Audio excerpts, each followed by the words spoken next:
1 João, então, 2, do versículo 18 ao 24, diz assim: Filhinhos, esta é a última hora. O anticristo está vindo.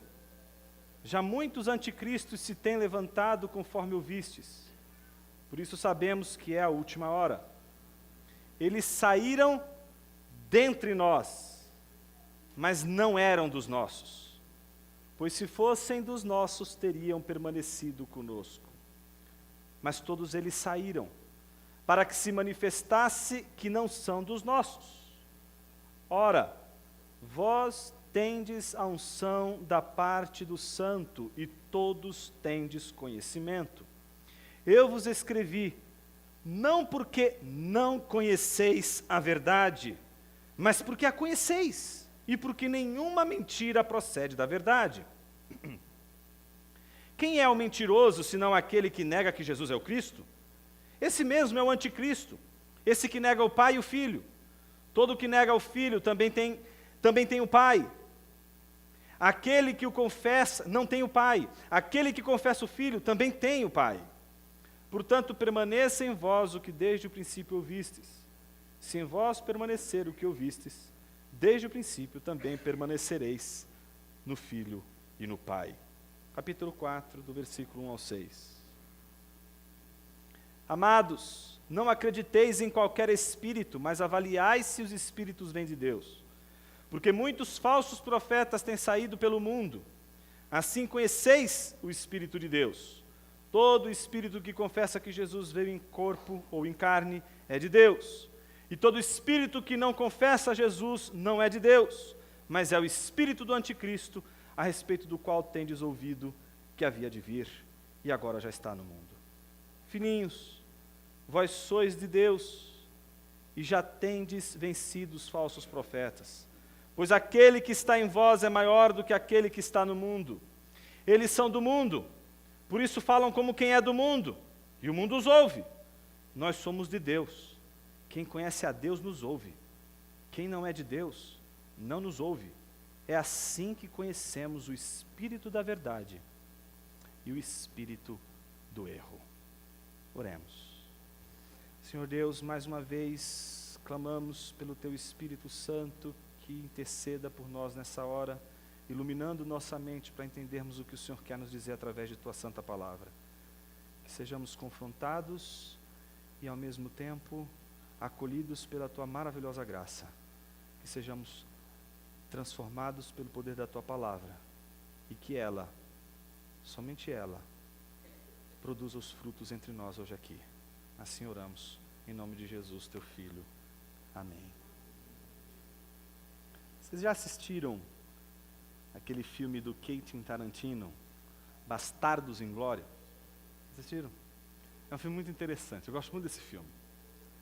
Mas em especial eu gosto de uma cena desse filme que eu acho formidável, que é eu diria assim, talvez o esboço do filme. É a cena em que os representantes da SS, não é, estão ali numa taverna, então, portanto, eles são estão envolvidos até o pescoço com o nazismo, com a liderança estratégica e militar do nazismo, mas nessa taverna também existem outros nazistas.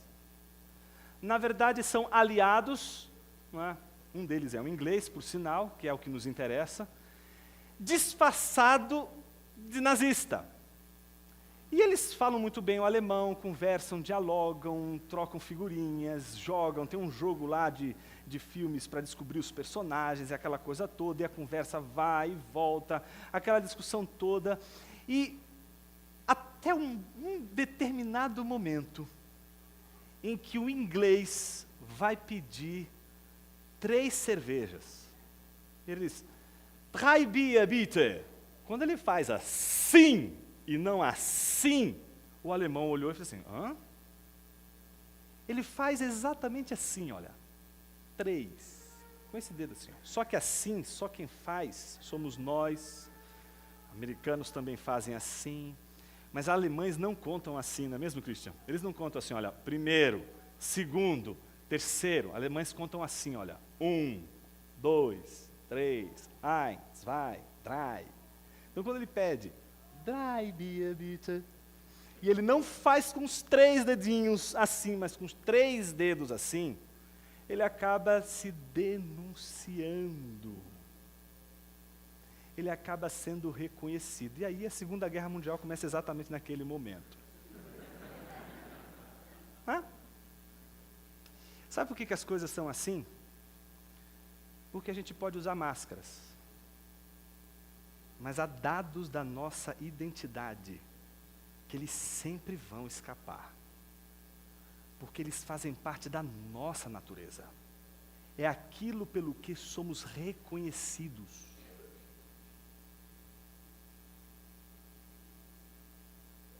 Aquele espião se deixou ser reconhecido justamente porque ele não obedeceu uma espécie de identidade que é notória daquela cultura, daquele contexto.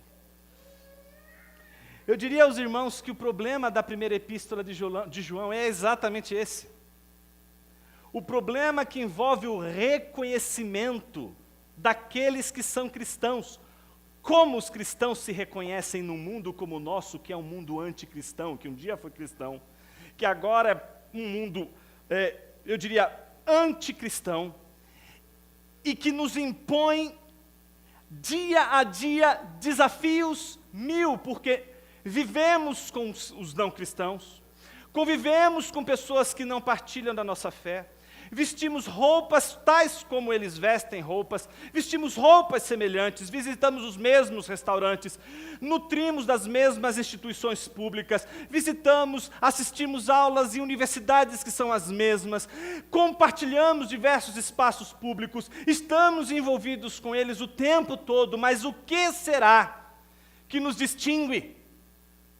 Qual é a marca pela qual o povo de Deus, por mais que vista máscaras, por mais que pareça, por mais que vista, por mais que se envolva com o contexto em geral da humanidade, o que é que neste povo se deixa transparecer em termos de identidade? Esse é um problema também para João. João está interessado em responder a seguinte pergunta: o que torna alguém reconhecidamente um cristão? Quais são os sinais? Quais são os paradigmas? Quais são os gestos? É um comportamento? É uma maneira de pensar? O que, afinal de contas, sinaliza que uma determinada pessoa é cristã? Como reconhecer um cristão? Como reconhecer-se como um cristão? Esse problema era importante para João, porque ele escreveu essa epístola por volta do final da década de 80, início da década de 90. Portanto, décadas depois de Paulo já ter anunciado entre a presença dos que viviam ou em Éfeso ou nos arredores, uma espécie de surgimento de lobos vorazes, queriam surgir de dentro da igreja para desvirtuar da fé aqueles que eram discípulos de Cristo. Isso está, por exemplo, em Atos capítulo 20, versículos 29 e 30, texto que nós já lemos no semestre passado, no ano passado, para falarmos sobre os presbíteros. É o texto em que Paulo está em Mileto e manda chamar os presbíteros que estão em Éfeso. Então ele encontra-se com aqueles presbíteros, dá uma série de exortações e encorajamento àqueles presbíteros, num encontro extremamente sensível, emotivo, e ao mesmo tempo os adverte de que surgirá entre eles, entre aqueles presbíteros de Éfeso e arredores, aqueles que seriam como lobos e que desviariam o povo de Deus da fé e do Evangelho.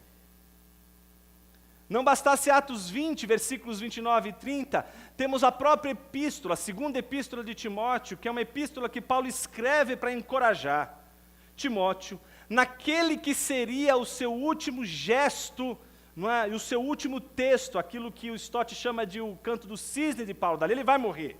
E ele entrega aquela epístola exortando Timóteo, encorajando Timóteo, que está desmotivado, que está sofrendo a pressão popular e que está liderando uma igreja, a igreja de Éfeso, cheia de falsos profetas, de falsos mestres, que corrompem a verdade do evangelho e que estão forçando Timóteo a modificar a sua mensagem para se adaptar a esse novo discurso. Então Paulo aparece com essa epístola para exortar Timóteo, para dizer Timóteo que ele não faça isso, que ele se mantenha firme na fé que ele recebeu da sua mãe, a fé que ele recebeu do próprio apóstolo Paulo e que ele recebeu por meio de imposição de mãos, segundo o chamado que lhe foi dado para ser presbítero da igreja. E não somente isso, Paulo o avisou no capítulo 4, colocando debaixo de um juramento, que chegaria o dia em que os ouvidos dos seus ouvintes coçariam, clamando por ouvir coisas que lhes fossem agradáveis aos ouvidos, que lhes chegassem falando exatamente aquilo que queriam ouvir, mas não aquilo que precisavam ouvir, e portanto ele precisaria admoestar, precisaria exortar com toda a longanimidade e doutrina, conforme está no versículo 4 do capítulo 4 de 2 Timóteo. Décadas depois, a igreja de Éfeso está repleta de falsos profetas, como Paulo havia dito. E João, o último dos apóstolos ali, segundo a tradição, escreve essa epístola a uma comunidade que está vivenciando exatamente esse contexto. E qual é o grande problema desta igreja? Não é que ela é distinta do mundo, não é que ela é composta de filhos da luz, que se distinguem dos filhos das trevas, é que nela não se distinguem mais entre os filhos da luz e das trevas. Ela está completamente mista, ela está completamente misturada. Na própria igreja, está reunida na assembleia da igreja, falsos mestres, falsos profetas, anticristos. Então João precisa exortar aquela igreja, para que ela em primeiro lugar saiba quem ela é. É preciso saber o que é ser um cristão. E parece que esse é um problema também para a gente. Hoje qualquer um se diz cristão. E no nosso caso é pior, porque ainda tem a questão do ser evangélico. Qualquer um se diz evangélico. Mas a grande pergunta que a gente deve se fazer é: quem é cristão de verdade? Porque nós podemos nos disfarçar de cristãos. Podemos falar a língua dos cristãos. Mas vai chegar a hora que aqueles elementos que caracterizam a nossa identidade, que não é a identidade dos filhos de Deus, mas dos filhos das trevas, vão transparecer. É, portanto, mais do que necessário que a gente saiba quem a gente é e que tipo de cristão nós somos, ou que tipo de cristão a Bíblia espera que sejamos. Nós lemos dois textos importantes. E esses dois textos parecem confirmar aquilo que décadas atrás Paulo havia dito aos presbíteros de Éfeso. Por exemplo, no versículo 19 do capítulo 2 que nós lemos, João diz à igreja: eles saíram dentre nós. Quando Paulo lá em Atos capítulo 20, versículo 29, ele diz aos discípulos: eu sei que depois da minha partida, lobos cruéis entrarão no vosso meio e não pouparão o rebanho, e que dentre vós mesmos se levantarão homens falando coisas distorcidas para atrair os discípulos para si.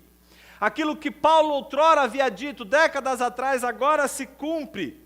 E João está dizendo, eles saíram dentre nós, mas não eram dos nossos, pois se fossem dos nossos, teriam permanecido conosco. E qual é o problema com estes que saíram de dentro de nós, que João está chamando a atenção, e que gera tanto desconforto a João? São aqueles que estão dizendo e negando a divindade de Jesus, e ao mesmo tempo a sua humanidade.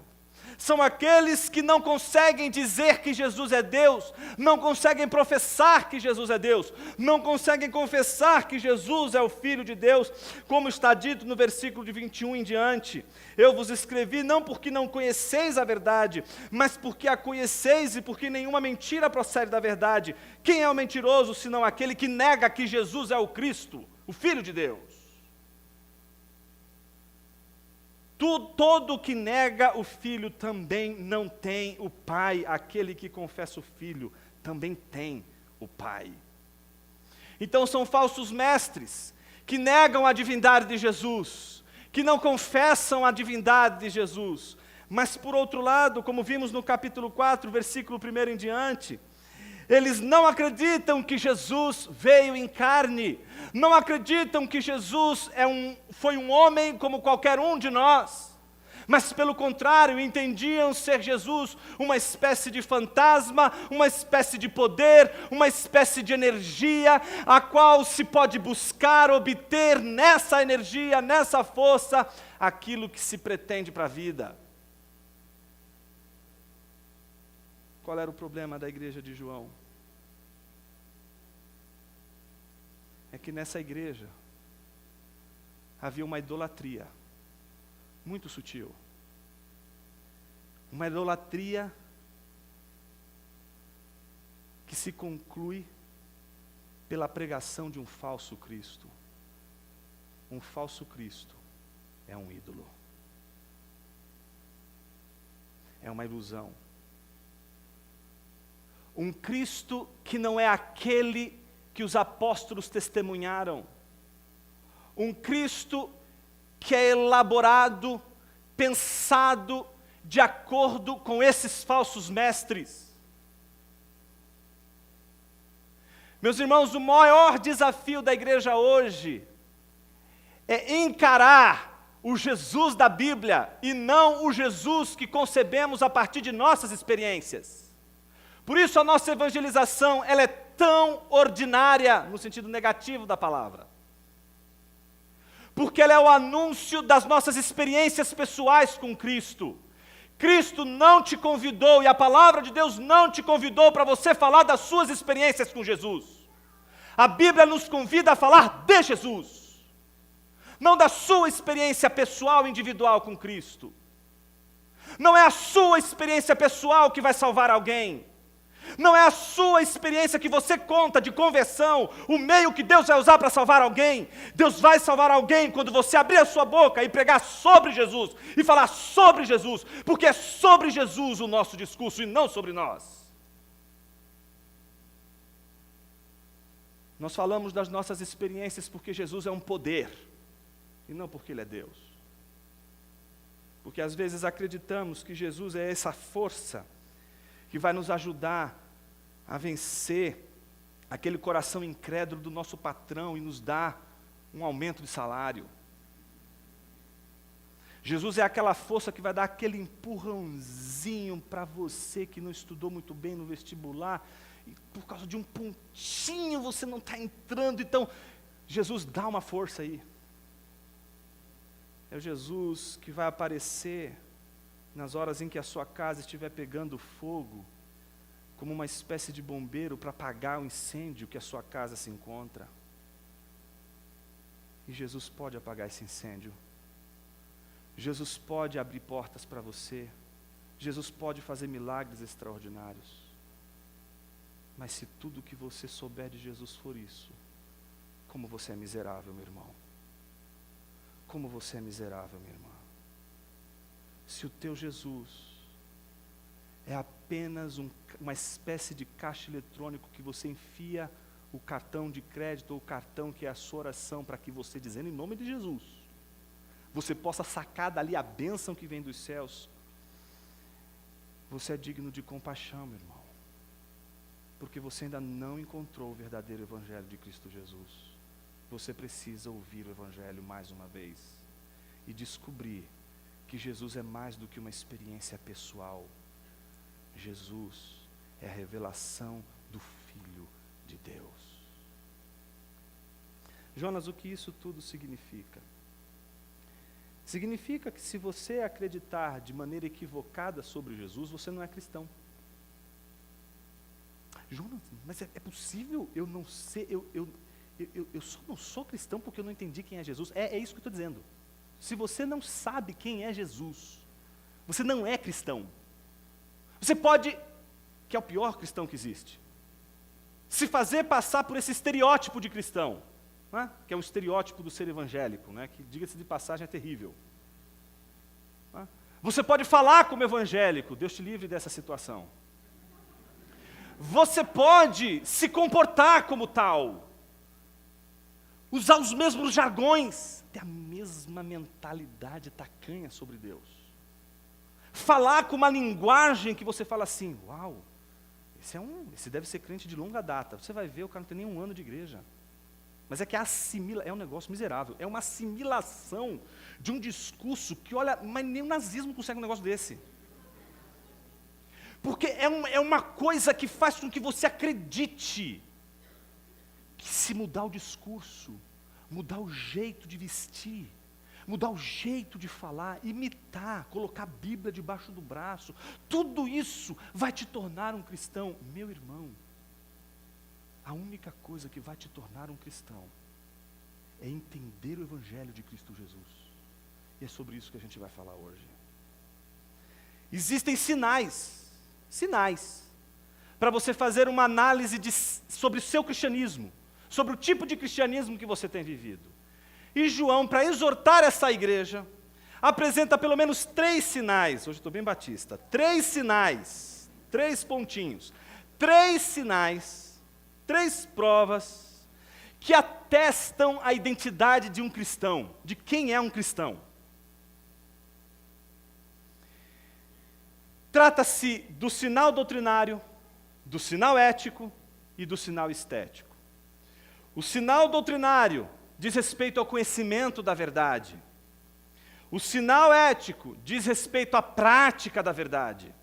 O sinal estético diz respeito à prática do amor. Todos estes 3 sinais são aqueles elementos que você pode falar de qualquer jeito, você pode dizer de qualquer jeito, você pode se comportar de um jeito XYZ. Sempre esses sinais vão aflorar, porque estes sinais são aqueles sinais que caracterizam a sua natureza. Eles vão transbordar em você quando você estiver no seu trabalho. Eles vão transbordar com você quando você estiver diante de um não cristão. E mesmo que você use roupas, as mesmas roupas que ele usa, mesmo que você conviva nos mesmos lugares que ele convive, mesmo que você fale a língua que ele fala, estes elementos vão transbordar, vão transparecer, e ele vai descobrir que você é filho da luz. Primeiro sinal, a prova doutrinária, o conhecimento da verdade. Você crê que Jesus é o Filho de Deus? Parece uma pergunta tão simples, mas essas perguntas simples que caem no vestibular celestial, viu? Você crê que Jesus é o Filho de Deus? 2 questões são importantes nesse sinal que diz respeito ao conhecimento doutrinário, o conhecimento de quem é Jesus. O primeiro diz respeito, nessa questão do conhecimento, a relação entre subjetividade e objetividade. Nós já dissemos aqui que não se trata de conhecer sua experiência pessoal com Cristo, mas de conhecer a Cristo. De que evangelizar não é, portanto, proclamar a história da sua conversão. Isso pode aparecer depois. Isso pode aparecer num segundo momento. Mas no primeiro momento, aquilo que a gente professa, aquilo que a gente confessa, não é a nossa história de conversão, mas a história de Jesus. A tua história não é mais importante do que a história de Jesus. A história da tua conversão, como é que Jesus te encontrou, meu querido, não é mais importante do que a história de Jesus. Sua história é deste tamaninho perto da história de Jesus. Tua história não tem o poder de comover o coração de alguém, mas a história de Jesus não só comove o coração de alguém, mas transforma a mente de alguém. Por isso, o nosso discurso, a nossa conversa não é sobre nós, não é sobre você, criatura, é sobre Ele, é sobre Jesus, é sobre quem Cristo é. Quem Cristo é. O seu Cristo genérico pode ser uma espécie de energia que ajuda pessoas a serem felizes. Mas o Cristo da Bíblia não é uma energia. João capítulo 1, 1 João capítulo 1.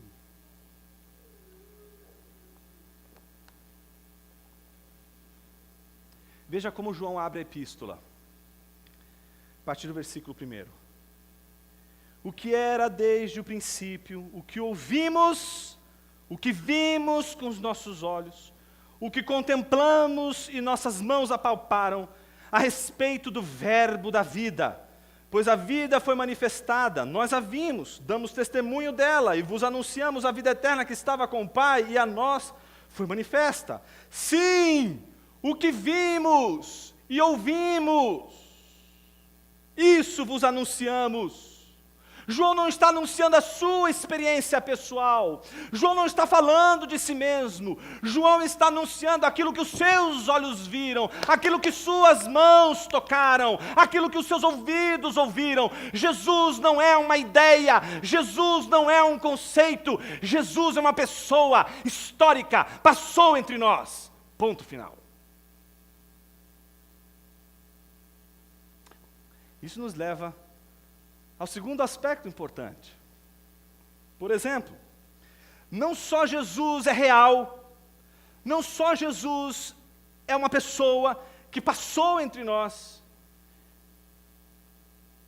e que, portanto, não compensa você construir a ideia de um Jesus que só existe como uma ideia, mesmo porque, como disse C.S. Lewis, né, ele diz, só acredito no cristianismo, porque ele é uma ideia que nunca poderia ter passado na cabeça de um homem.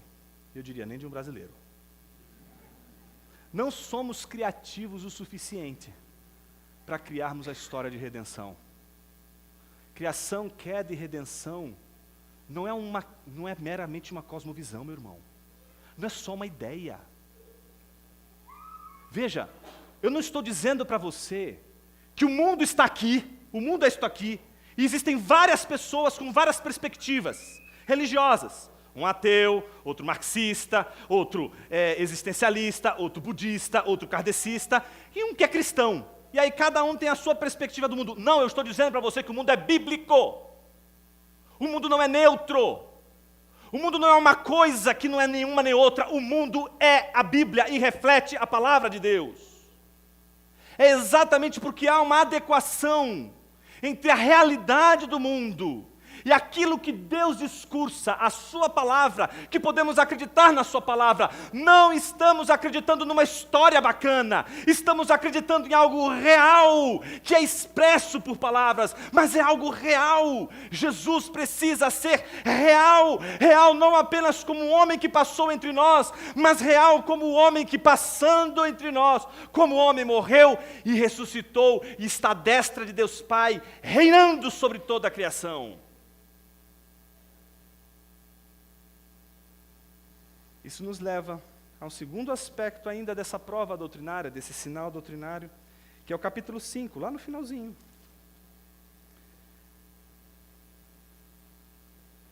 João diz o seguinte: todo aquele que crê que Jesus é o Cristo, ou seja, o Filho de Deus, é nascido de Deus. E todo aquele que ama o que o gerou, ama também o que dele é nascido. Assim, sabemos que amamos os filhos de Deus, se amamos a Deus e guardamos os seus mandamentos.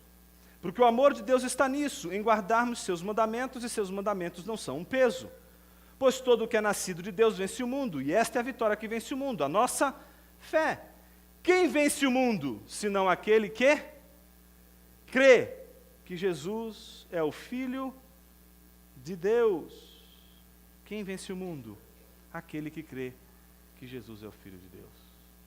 Esse sinal, que é a marca do conhecimento doutrinário, o conhecimento de que Jesus é Deus que se fez carne, habitou entre nós, cheio de graça e de verdade, e vimos a sua glória, glória como do unigênito do Pai. Essa confissão que é feita por João lá no seu Evangelho, ela diz respeito não somente ao fato de que devemos conhecer sobre Jesus, mas devemos crer. Por exemplo, essa é a relação entre informação e fé, entre doutrina e fé. Por exemplo, você pode conhecer as doutrinas marxistas, você pode conhecer o marxismo, e não acreditar nele, o que te fará uma pessoa bem-aventurada.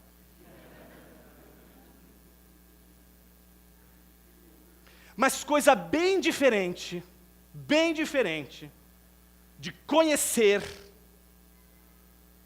é crer. Você pode conhecer, por exemplo, as doutrinas marxistas e não crer nelas. Isso é possível. Você pode conhecer doutrinas e não crer nessas doutrinas. Isso também pode acontecer com o cristianismo. Você pode conhecer doutrinas. Você pode conhecer uma lista de doutrinas. Você pode saber o credo de cor.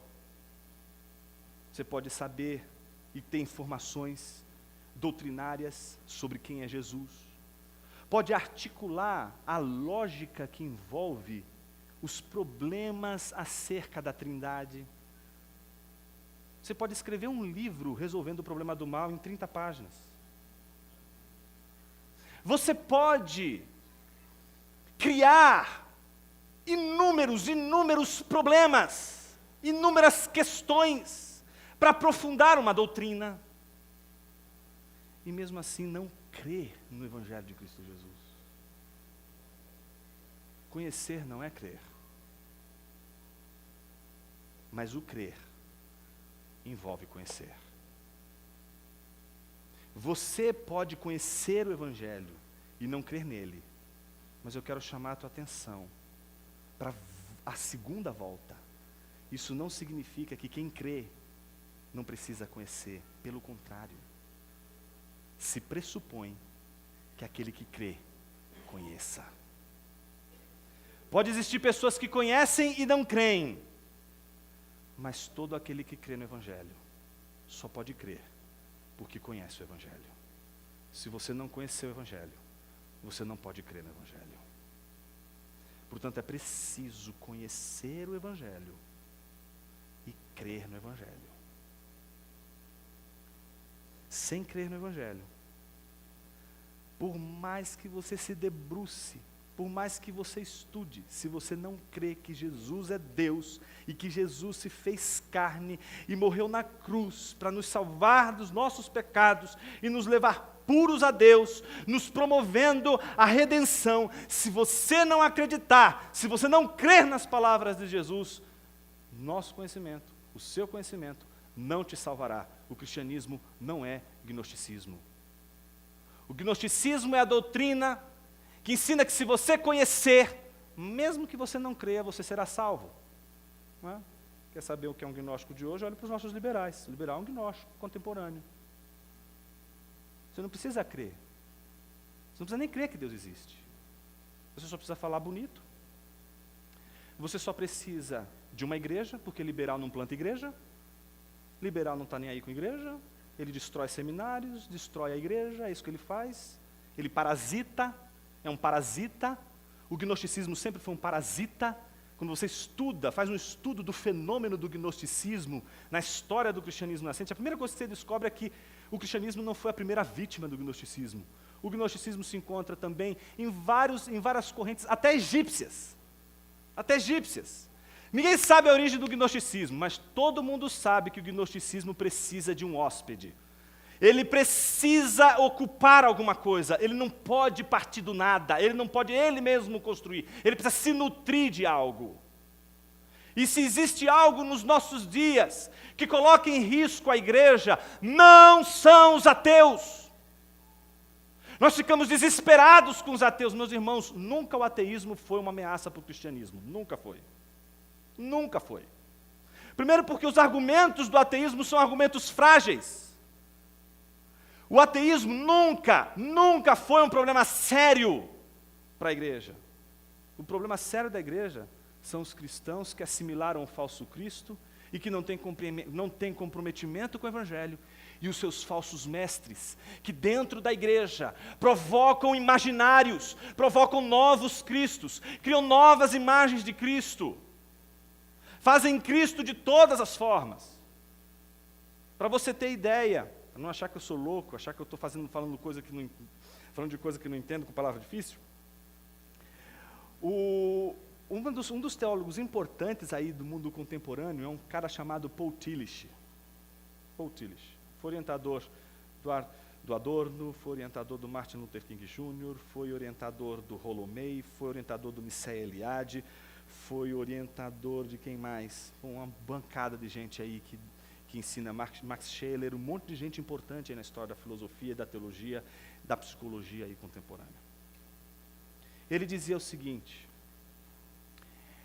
a gente não precisa se preocupar se Jesus existiu ou não. O que importa é o Cristo da fé, porque a ideia é muito boa.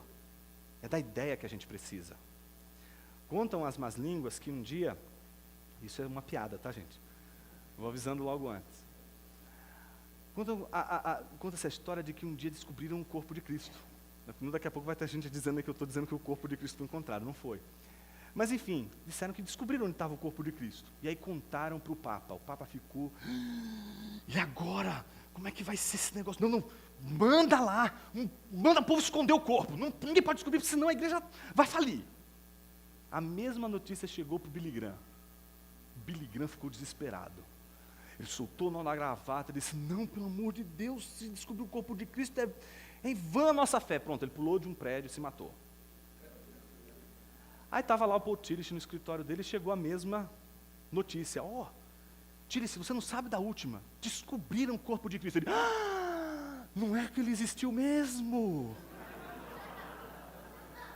Tem alguns, eu diria assim, tem alguns teólogos que dentro do seio da própria igreja fazem questão de duvidar do óbvio ululante, fazem questão de duvidar daquilo que os nossos olhos viram, que os ouvidos ouviram.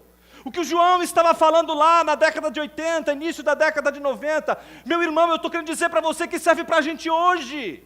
Foi há pouco tempo que alguém disse isso contra a igreja, que disse isso contra Jesus. O que eu estou dizendo para você é que nós lidamos com as heresias e com os falsos ensinos o tempo todo. O tempo todo a igreja está enfrentando a maior de todos os seus desafios, que não é o ateísmo, mas são as falsas teologias que produzem falsos cristos dentro da própria igreja e que reproduzem não cristãos, mas falsos cristãos, e por isso reproduzem uma prática da mentira e uma prática do ódio dentro da igreja. E estes são os dois últimos sinais com os quais eu queria encerrar a nossa reflexão de hoje.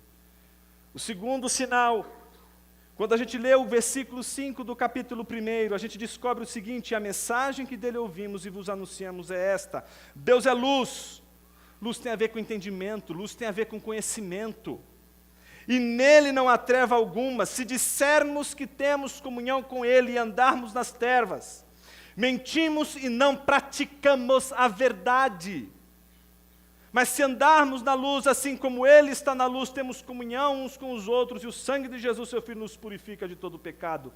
Não nos interessa um mero conhecimento do Evangelho, porque um mero conhecimento do Evangelho não reverbera numa prática da verdade. Somente a fé, somente crendo em Cristo Jesus, podemos praticar a verdade do Evangelho. Se não crermos na verdade do Evangelho, não vamos praticar a verdade do Evangelho, porque não é aquilo que conhecemos que nos torna praticantes do Evangelho, mas aquilo que cremos, são nossas convicções que nos tornam praticantes da verdade. Se você não crê no Evangelho, você não vai conseguir praticar o Evangelho, porque a prática depende de convicção. Uma pessoa sem convicção não consegue praticar aquilo que ela diz crer e não crê. Não conseguimos praticar aquilo que não acreditamos.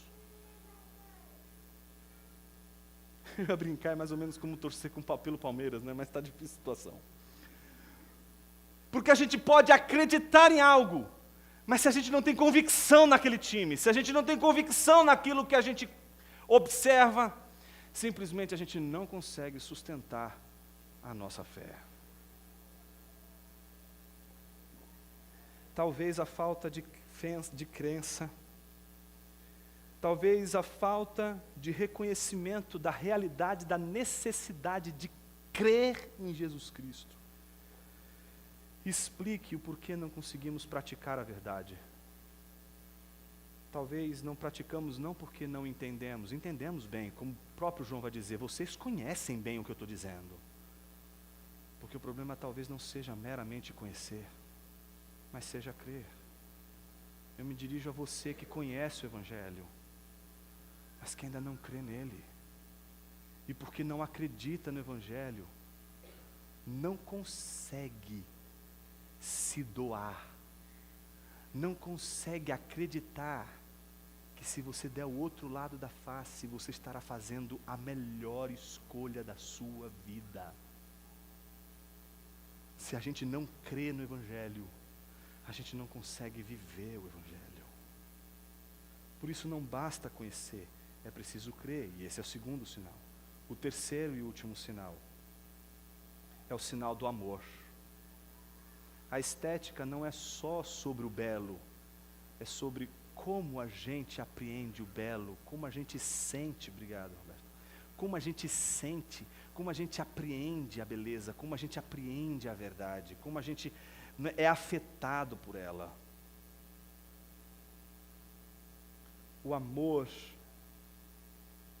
ele não é algo do qual os cristãos possam se furtar, mas ele não pode ser resultado de improviso. Você não pode planejar amar, do tipo, virei crente e agora vou amar fulano. Você não pode fazer isso, porque você não vai amar. O amor que João está se referindo aqui, não é aquele que vem porque você decidiu amar, vem porque você creu, é natural, flui da sua crença, porque você crê, você pratica a verdade e você ama. Então é preciso crer na verdade do Evangelho. O Evangelho precisa ser o verdadeiro Evangelho, para que sendo o verdadeiro Evangelho você pratique a verdade e ame a verdade. E ame a verdade, amando o próximo. A questão do amor é uma questão complicada para nós cristãos. Porque o amor, a gente precisa lidar com uma questão que a gente vai lidar também na série de Tiago, que é a questão do amor presumido. O amor presumido é a maior fonte de nossos enganos, ilusões e ídolos nos nossos relacionamentos. Presumir que ama alguém não é amar alguém. Presumir que você ligou para fulano não é a mesma coisa que ligar para fulano. Presumir que você é um bom cristão não é ser um bom cristão, mas presumimos. E presumir é você simplesmente imaginar, é simplesmente você discursar sobre o amor, é simplesmente você falar sobre o amor. Não tem nada mais, eu diria assim, antagônico ao Evangelho do que você ficar dizendo para uma pessoa toda hora eu te amo. Meus irmãos, eu vou confessar, vou abrir meu coração para vocês. Como me irrita profundamente quando eu estou no meio de um culto, em algum lugar, se é que aquilo é um culto, mas eu estou naquele lugar, e alguém me diz assim, olhe para o seu irmão e diga que ama. Meus irmãos, a gente vive um mundo em que as pessoas parecem, é o mundo da energia, é o Cristo da energia, é o Cristo genérico, você tem que dizer que ama. Então você tem que profetizar que vai dar certo, você tem que dizer que vai dar certo. Dar certo é outra história, meu irmão. Mas você tem que dizer. Então, fala para o seu irmão que você o ama.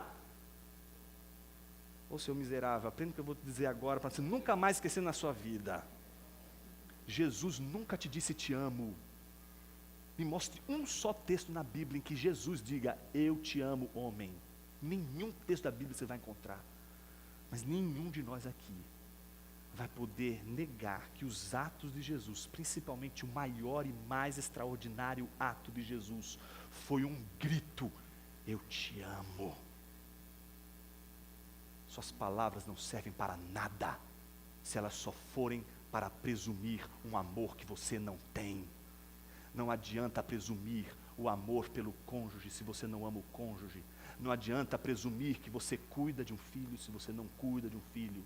Não adianta você presumir que você tem um compromisso com uma igreja local se você não tem um compromisso com uma igreja local. Não adianta presumir que você ama os seus irmãos da igreja local se você não ama e não está envolvido com os irmãos de uma igreja local. No reino de Deus, no Evangelho de Cristo Jesus, a presunção do amor não se equipara ao amor. Amar é uma coisa, presumir o amor é outra completamente diferente, outra coisa completamente diferente. E o mandamento de Jesus não é para presumirmos o amor, mas para amarmos como Ele nos amou. Veja o que diz o capítulo 2, versículo 9 em diante. Aquele que diz estar na luz, mas odeia seu irmão, até agora está nas trevas. Aquele que ama seu irmão permanece na luz e nele não há tropeço, mas aquele que odeia seu irmão está nas trevas e por elas anda, sem saber para onde vai, pois as trevas lhe cegaram os olhos. Capítulo 3, versículo 16. Nisto conhecemos o amor, Cristo deu sua vida por nós e devemos dar nossas vidas pelos irmãos. O que Deus quer de mim e de você é aquilo que Cristo fez na cruz, dando a sua vida por nós. Deus também deseja que eu e você sejamos capazes de dar a nossa vida uns pelos outros. Porque quem crê na verdade do Evangelho de Jesus e pratica a verdade do Evangelho de Jesus, vai amar aquilo que mais Jesus amou nessa vida aqui na terra, a sua própria igreja. Se você não ama a igreja de Jesus, se você não cuida da igreja de Jesus, se você não tem zelo pela igreja local, se você não tem zelo pelos seus irmãos locais, você não pode se dizer como filho que anda na luz, você anda nas trevas e no obscurimento das suas trevas. É isso que João está dizendo, e isso é para ser radical, sim. Ai, Jonas, está difícil. Está mesmo. Vai ter um monte de igreja. Vai estar muito fácil. Que você não precisa absolutamente ter comprometimento com ninguém. A menos o comprometimento financeiro. Esse você precisa ter. Meus irmãos, a igreja, o povo de Deus, não é a reunião de voluntários. O reino de Deus não é a congregação de voluntários, é a congregação de discípulos. O reino é de discípulos e não de voluntários. O reino é de gente que ama e não de gente que consome. O reino é de gente que se doa, que se entrega, não de gente que só quer absorver. A preocupação de João está no fato de que os liberais, quer dizer, os hereges da sua época, distorciam tanto o evangelho, tanto evangelho, que eles se sentiam confortáveis com a sua vida medíocre e centrada em si mesmos. Um evangelho que é falso não vai te apresentar um Cristo verdadeiro. O falso evangelho vai te apresentar um falso Cristo. Por isso, o perigo real da igreja não é a descrença, mas a crença errada. A falsa crença, ela não pode gerar o amor. Se o Evangelho de Deus não for pregado na igreja de forma pura e genuína, a palavra de Deus não vai engendrar amor no coração dos homens. Você, meu irmão, você, minha irmã, precisa ouvir a palavra de Deus. A primeira coisa mais importante na vida é ouvir a palavra de Deus. A segunda é ser praticante da palavra de Deus. Porque quem é ouvinte da palavra de Deus, mas não pratica a palavra de Deus, é como um homem que olha a sua imagem no espelho e depois que sai, logo esquece do que viu. O homem que se torna ouvinte da palavra, mas não pratica a palavra, é como um homem que não sabe quem ele é. Mas aqueles que são filhos da luz manifestam as verdades daquele que os tirou das trevas e os transportou para a sua maravilhosa luz. Minha oração, meu irmão, minha irmã, é para que você hoje tenha um encontro com Cristo. Não importa quantos anos de igreja você tem, mas que seja um encontro com Jesus verdadeiro e não com as suas experiências com Ele. Minha oração não é para que você busque uma experiência grandiosa com Cristo, porque experiências grandiosas com Cristo até os demônios têm. Mas minha oração é para que você creia em Jesus, porque se você crê em Jesus, somente se você crê em Jesus, não é que o mundo vai mudar, você não será mais o mesmo.